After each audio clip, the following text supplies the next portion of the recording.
សួស្តីបងប្អូនទាំងអស់គ្នាថ្ងៃនេះនាំបងប្អូនមកទស្សនានៅដងវិថីមួយនៅក្នុងរាជធានីភ្នំពេញយើងដែលមានទិដ្ឋភាពបែបនេះបងប្អូនគឺស្អាតបាទស្អាតមែនទែនដងវិថីនេះគឺសំដៅទៅព្រះបរមរាជវាំងយើងហ្នឹងបាទហើយតាមសងខាងផ្លូវហ្នឹងគឺស្អាតបាទមានការរៀបចំល្អ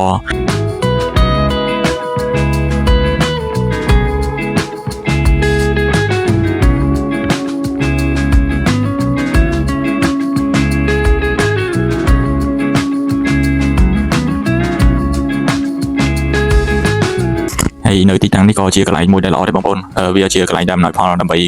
យើងស្រូបយកខ្យល់អាកាសបានបរិសុទ្ធយើងបានធ្វើលំហាត់ប្រាណខ្លះបងប្អូនយើងដើរនៅទីតាំងនេះក៏ល្អដែរដើរហាត់ប្រាណណាបងប្អូន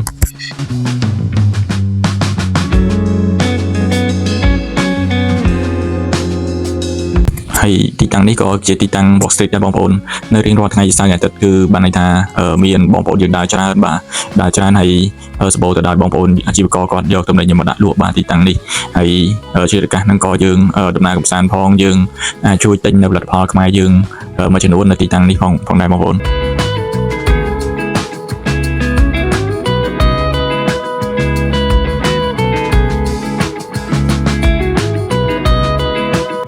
ហើយទីតាំងនេះចំពោះបងប្អូនយើងណាដែលគាត់ថ្ងៃសៅរ៍ថ្ងៃអាទិត្យគាត់អត់មានដំណើរកម្សាន្តទៅទីណាទេយើងអាចពិចារណាមកទីតាំងនេះបានបងប្អូនយើងមើលទៅយើង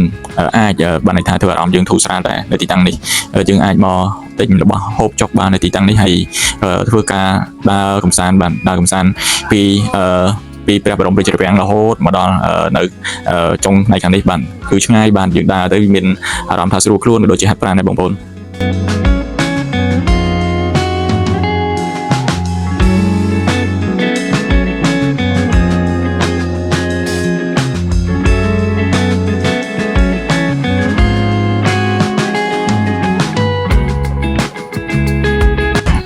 ទៅ Walking Street នេះកន្លែងណាក៏មានដែរប្រទេសណាក៏មានដែរបងប្អូនគឺគេមានទីតាំងដើម្បីឲ្យប្រជាជនគេធ្វើដំណើរកម្សាន្តក៏ដូចជាភ្ញៀវទេសចរពេលរាត្រីឡើងគាត់ដល់ទៅណាគាត់អាចមកទស្សនាបានឲ្យភ្លក់ម្ហូបឬមួយចំណីអាហារដែលជារបស់ប្រទេសគេមួយបងប្អូនអញ្ចឹង Walking Street នេះគឺមានគោលដៅទិសដៅល្អបាទសម្រាប់ភ្ញៀវទេសចរទាំងជាតិអន្តរជាតិបងប្អូន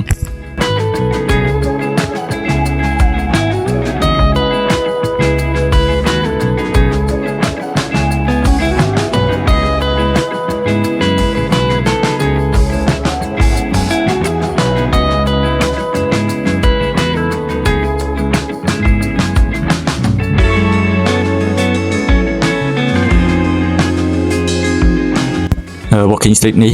បានន័យថាយើងមើលទៅជាលក្ខណៈសាមញ្ញប៉ុន្តែយើង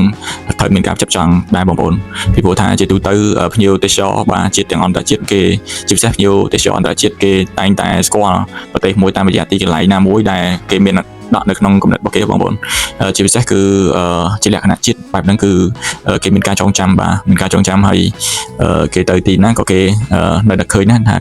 នៅទីតាំង Walk Street គឺដើរលេងទៅមានភាពតាក់ទាញសប្បាយចិត្តអញ្ចឹងណាបងប្អូន